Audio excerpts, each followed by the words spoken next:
เนาะเอากระต่ายเข้ามาผสมพันธุ์เนาะลองเบิ่งมันจะให้ผสมบ่มื้อนี้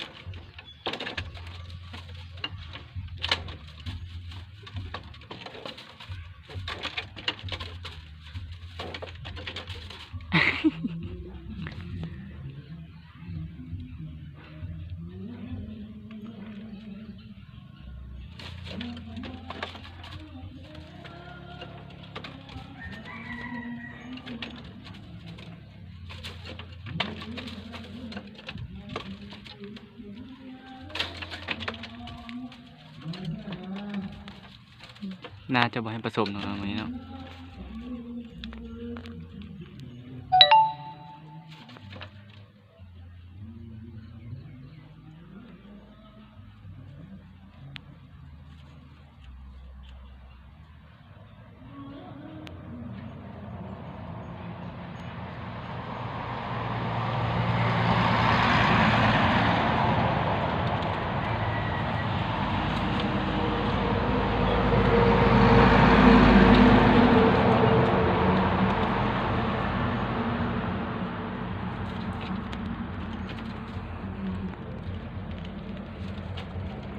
การเอายังมีกระต่ายน้อย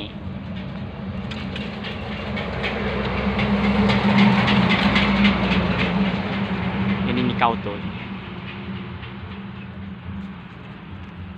แม่นี้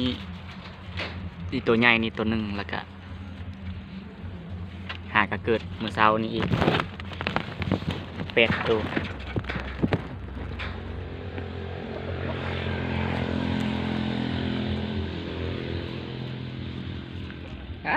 มันให้เสิร์ฟเนาะ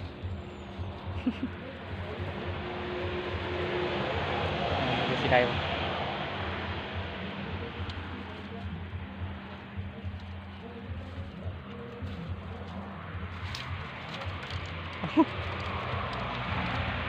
มันอายคนบ่สงสัยอายละมันบ่ให้เสิร์ฟ